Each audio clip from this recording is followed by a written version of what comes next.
स्वभावाच्या माध्यमातून काय वर्णन करीत आहात? माझी प्रतिज्ञा पूर्ण करा.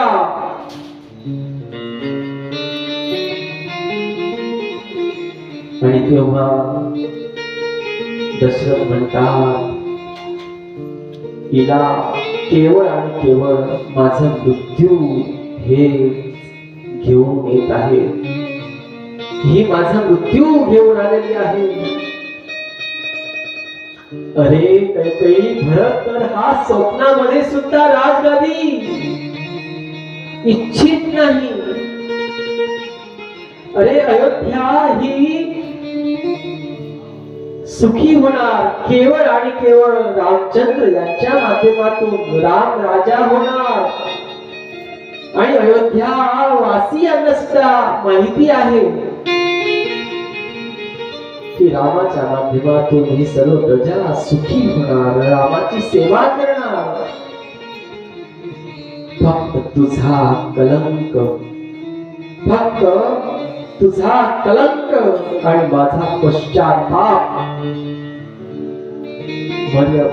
मी जोपर्यंत मृत्यू नाही पावणार तोपर्यंत तो तसाच कलंक राहणार. आज भक्त हो, कधी कधी अशी घटना घडत असते. खूप वेळा आपण प्रेमाची भाषा ठेवत असतो, तिळगुळ घ्या, गोड गोड बोला, पण शेवटी तसेच असतात. लोक तसेच असतात, धुतलेल्या गोळ्यासारखे.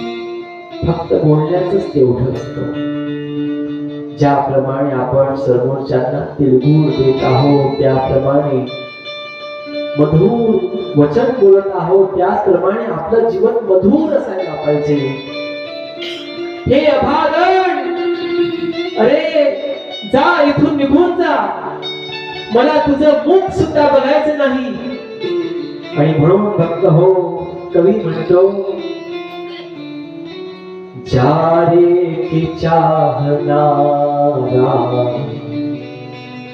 जुल्मों करी जवाना,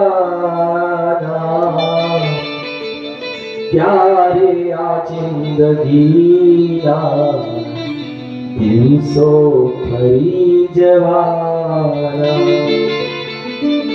जारे के चाहनारा जुल्मों करी जवाना. जेव्हा आपली आवडती व्यक्ती जेव्हा असं हे दुष्कृत्य करून जात असते, तेव्हा खूप दुःख होत असतं.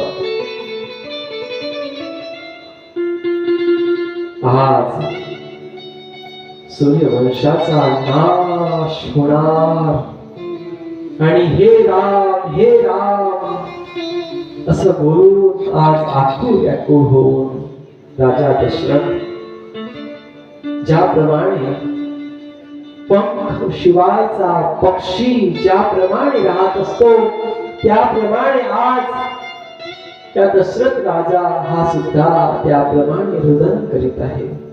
हे सूर्यनारायण, हे सूर्यनारायण, ज्याप्रमाणे भगवान राम यांचं प्रागट्य झालं होतं, त्याप्रमाणे तुम्ही 1 मास पर्यंत राहिलेले होते, त्याचप्रमाणे आता तुम्ही उदय होऊच नका, अशीच रात्र ठेवा.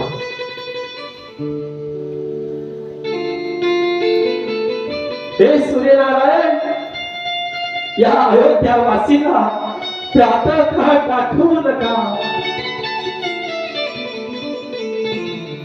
भक्त हो, या बाजूला